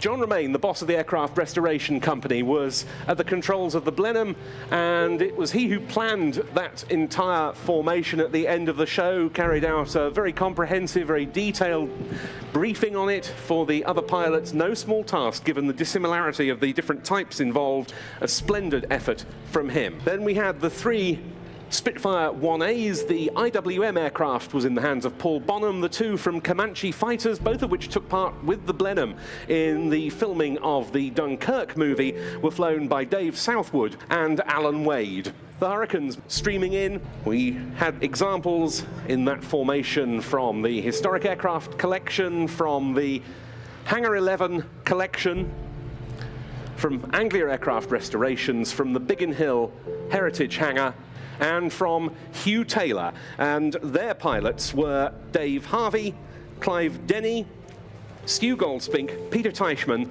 and Mark Levy.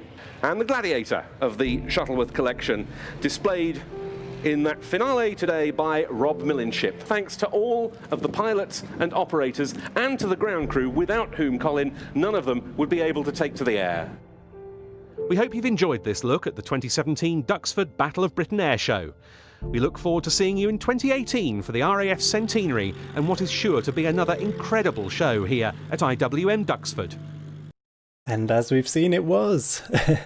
Thank you, Ben. Thank you, Ben, for making the time to not only make those selections for us for the last 10 years, but also making the time this afternoon to join me to go through them. It's been a real pleasure, Ian. I hope everyone watching's enjoyed it. I certainly have. And we look forward with bated breath to what IWM Duxford has to offer next year, when hopefully we'll all be able to be back there for some more superb air shows. But given that that's not been possible this weekend, what better way to spend the time on a Saturday afternoon than to reflect on what's gone before? I'm sure you'd all agree. I hope has been the highest standard. Yes, I hope we've done it justice. You know, I think that display selection certainly was bang on. And yeah, do leave us a comment, do give us a like, and of course share the video to anyone else you think might enjoy it. And we love to hear I love to hear the feedback. So do please comment on Facebook or YouTube with how you found the broadcast today. We do have more to come. Ben, I know you've just said you're going to stick around for this one as well. I'll say thank you one more time, Ben. Thank you, and we'll talk again soon, I hope. So we're going to go now to back 30 years into the Plains TV archive, to the 50th anniversary of the Battle of Britain, and what the RAF put together then. I think we're talking about something like 160 odd aeroplanes from a huge number of bases.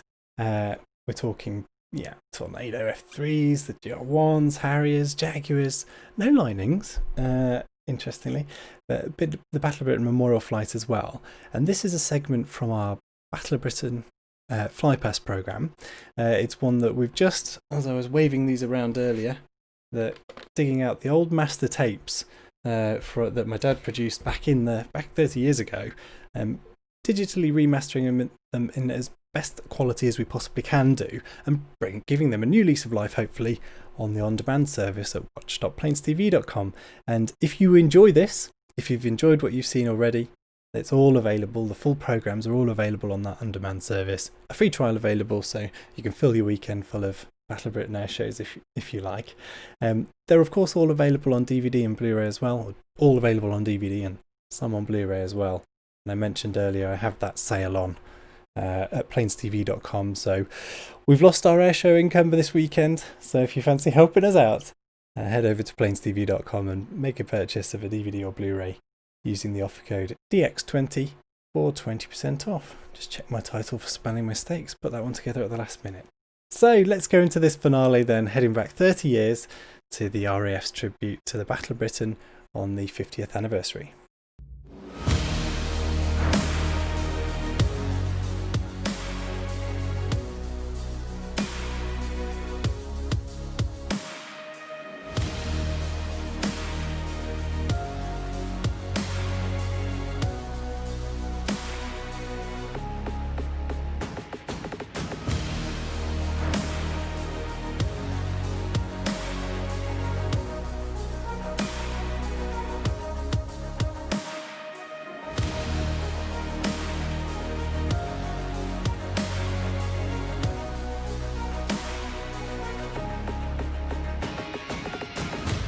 you know, it is the 50th anniversary of the Battle of Britain.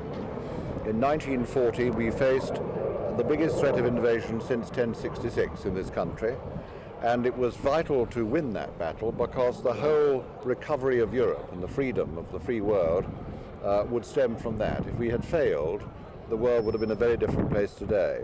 And it seemed to us in the Royal Air Force that 50 years was a good moment, first to pay tribute to those that laid their lives down in that battle, to pay tribute to those who performed so well there and still alive today, to give thanksgiving indeed to be delivered from that very dreadful threat.